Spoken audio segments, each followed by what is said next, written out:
Yo, what's up, liberals? It's your boy, MBT, aka Joseph Rothschild. Today we're doing speed dueling. Let's get speedy.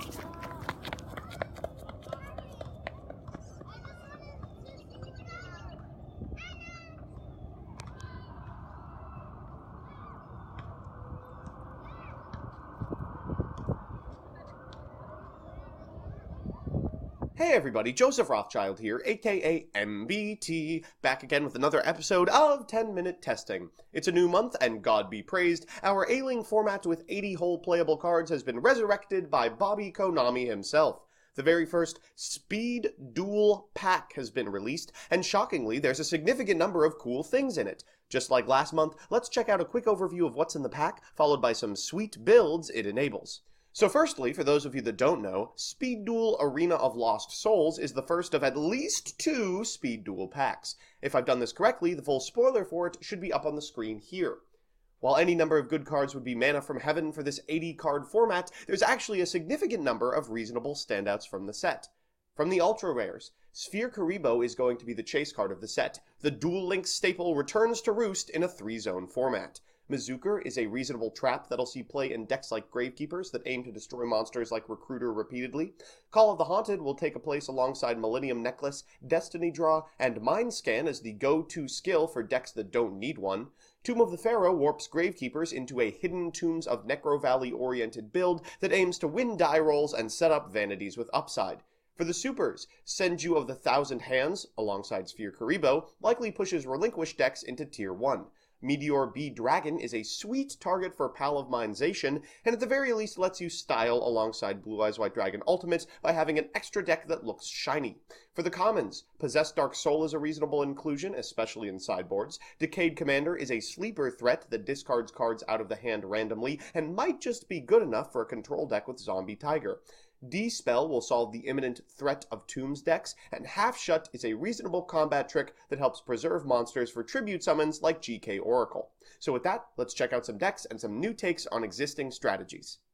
Our first deck, predictably, is Gravekeepers. While they're missing Descendant and Spy, Gravekeepers still has a wealth of incredibly powerful options at its disposal.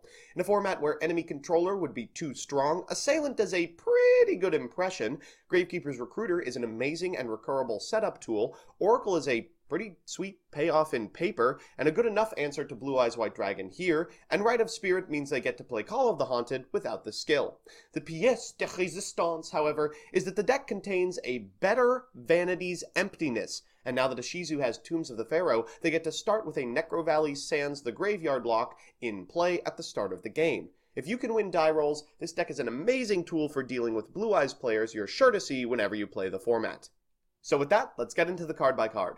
First, we're playing one Gravekeepers Ambusher, which has the elusive 1900-point attack stat, but not much else to speak of otherwise. We're still playing one because you can recur Tombs and Necro Valley. After that is Oracle, 3 Assailant, and 3 Recruiter. Thankfully, we are finally rid of Priestess. Rest in Priest, we hardly knew ye.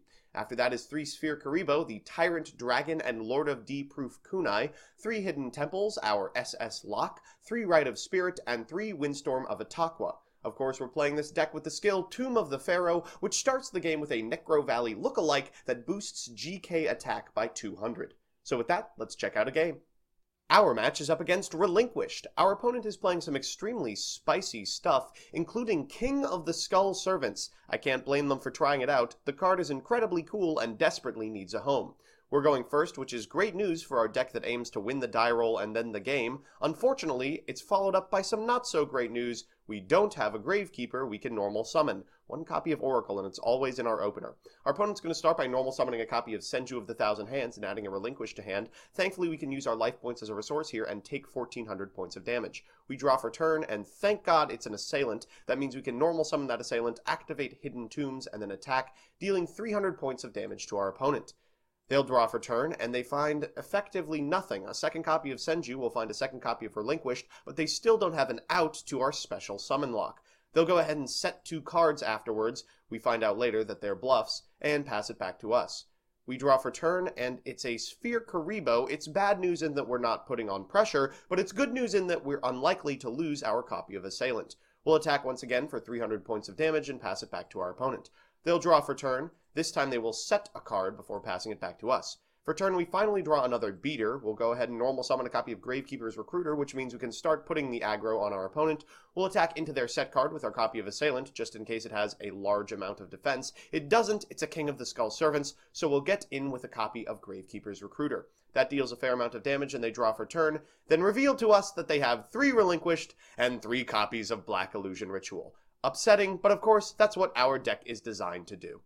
Our second deck is Relinquished. This Duel Links Tier 0 super threat is finally playable after a middling out-of-the-box performance in starter deck format. Relinquished is an amazing tool in advantage-oriented games, especially in a format with Sphere Kuriboh and Senju. These cards turn its usual intentional 3-for-1s into much more palatable 2-for-2s. We're combining Pegasus's flagship monster with as many battle position changing effects as possible, as allowing our opponent to destroy Relinquished's equipped monster just to follow up with a Sphere Kuriboh and suck is about as optimal as it gets. So with that, let's get into the card by card. We've got 3 Senjus and 3 Sphere Kuribohs. For those of you unfamiliar, Sphere not only fills a role as a battle trap for a deck that's always going to have a useless spell and trap card zone, it also has a second effect that allows it to be banished from the graveyard in order to fulfill a ritual monster's cost.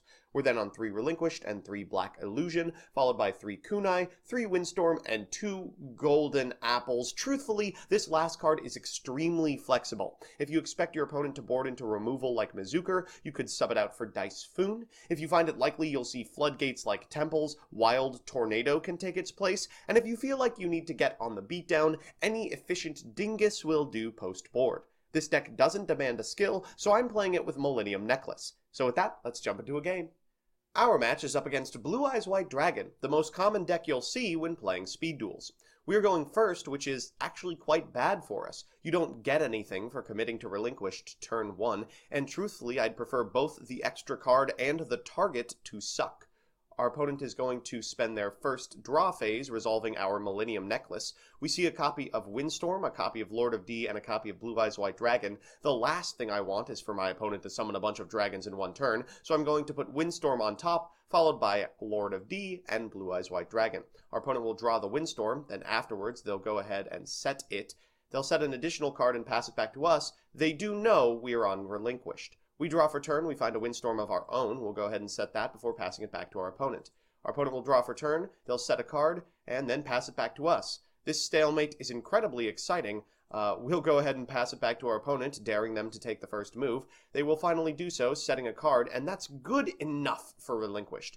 I'll start by normal summoning a copy of Senju of the Thousand Hands, using its effect, in order to get a copy of Relinquished to my hand before activating Black Illusion Ritual and sucking this face-down monster. Now this may not seem fantastic, but remember, I aim to suck between 2 and 3 monsters over the course of this duel.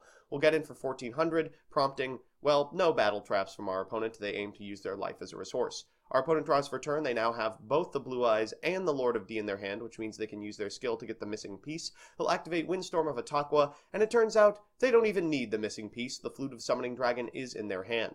They'll special summon a copy of Blue Eyes White Dragon, and this is unfortunate. Lord of D actually has effect text on him that prevents me from targeting dragons. We'll activate Windstorm of Ataqua. Our opponent will activate Champion's Vigilance, which means we're going to lose our equipped monster. Not a big deal. Remember, it only had 0. We'll then activate Sphere Kuriboh to prevent this copy of Blue Eyes from destroying our Relinquished. This is exactly what I was talking about in Deck Constructor when I meant we want to prevent both attacks from getting through, but not necessarily each individual one. We'll go ahead and take this copy of Lord of D, and because Relinquished deals damage to both players if you take battle damage from an attack involving it while it has an equipped monster, we'll attack into this defense position copy of Blue Eyes White Dragon to bring our opponent to 1300 attack. Now they can't effectively attack our Relinquished in attack position. They're going to, for turn, switch their copy of Blue Eyes to attack, set a card, and try to attack our Senju. We'll allow that to happen. I don't feel any affinity for this Senju at all. We're going to go to battle phase and attempt to make lethal damage occur. Our opponent will activate Windstorm, which is terrible news because they can, of course, attack the Relinquished while it's in defense. They'll need another monster to do so, but they have just that. They'll normal summon a copy of Blue Dragon Summoner and equip it with Wonder Wand. They'll go to battle phase, but of course we have so many defense position changers. We're going to activate Kunai with Chain to change this copy of Blue Eyes White Dragon to defense position. It will do so. We'll lose this copy of Lord of D, and because nothing is protecting the Blue Eyes, we are now free to take it. We'll equip it to this copy of Relinquished, set a card, change our Relinquished to attack position, and attack into the Blue Dragon Summoner. Our opponent activates Windstorm of Ataqua, but it's far too late for that. Now our Relinquished is actually powerful, and we're not trying to cheese out a win, so our opponent is going to draw 2 cards, add an additional copy of Blue Eyes White Dragon from their deck to their hand with the effect of Blue Dragon Summoner, set a card, set a spell or trap, and pass it back. We draw a Senju for turn, we'll normal summon it, and add a copy of Relinquished to our hand. Afterwards, our opponent is going to realize it's over, we'll attack for 3,000, and they'll concede. Finally, what would an MBT video be without a wildly unplayable piece of literal garbage? Our third and final deck is King of the Skull Servants, and I will be real with you here, this one is kind of a stretch. King of the Skull Servants is a super in the new set, mostly as an olive branch to TCG players who will be upset that they accidentally blew real money on a set full of chase rare 1700 attack vanillas. Scully's there too, but the deck lacks a reasonable way to get them both into the graveyard. Because of that, we're playing a suite of cards designed to get value out of these middling monsters, Mizuker and Ryoroko, along with good enough traps so that we can survive until we can activate Last Gamble and discard our remaining Zomboys. So with that, let's get into the card by card. First, we've got 3 of the good king himself, 3 Skull Servant, and 3 Sphere Kuriboh. We're playing 2 Ryoroko, 3 Kunai with Chain, 3 Mizuker, and 3 Windstorm of Ataqua. Our skill, despite the bone support, is a Joey one, Last Gamble. This skill can only be activated on turn 5 and allows us to discard 2 cards, hopefully both bony boys, and pay all but 100 life points to roll a die and draw that many cards. Let's be reasonable. The only way we're winning one of these games is by drawing 6.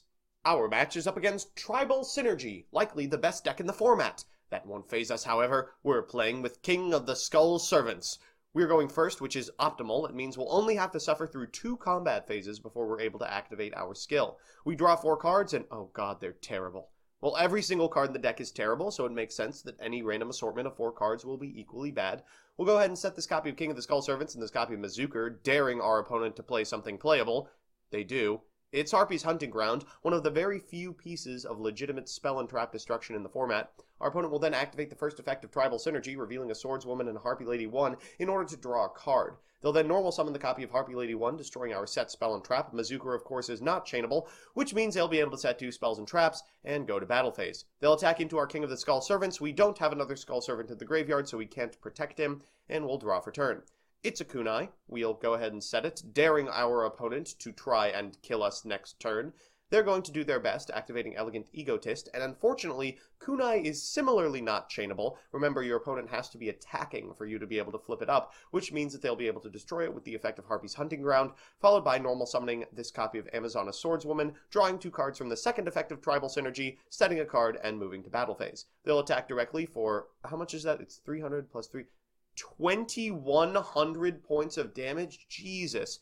Followed by an attack directly from Amazona Swordswoman. We'll take it. They'll attack one more time and we'll activate Sphere Kuriboh. Now our fate is in the dice. We draw for turn, discard our hand, take 300 damage, setting our health to a whopping 100 points, and rolling... Oh my god. holy hell. 6. Okay, well, maybe we can do this. We draw 2 Skull Servants, a King, a Mizuker, and a Kunai. We'll set one of the Skull Servants, set a copy of Kunai, set a copy of Mizuker, and pass it back to our opponent. Unfortunately, we have to behave in almost exactly this way, activating Mizuker to destroy this copy of Amazona Swordswoman so that we're not blown out. Our opponent's going to pass back to us. For turn, we draw another king, and I'm realizing, of course, that we actually have no way to win. We're never going to be able to get the kings out of range of these double-pumped Harpy ladies, and of course, any spell or trap is going to lose us the game. So I figure we'll go out with a bang and take our remaining 100 points of damage the way the king would want, by attacking into something larger than us. We'll do that and concede. So that's that. For what it's worth, I think that post-Arena, the best decks are definitely Tribal Synergy, Blue Eyes, Relinquished, and Gravekeepers, and likely in that order. If you want to see me play the decks I make on this show on stream, I'm on twitch.tv/mbtygo every Monday from 7 to 9 p.m. Eastern Standard Time, and if you want to see a specific deck or archetype on a future episode of this show, let me know in the comment section below and I'll do my best. Otherwise, I'll see you next time.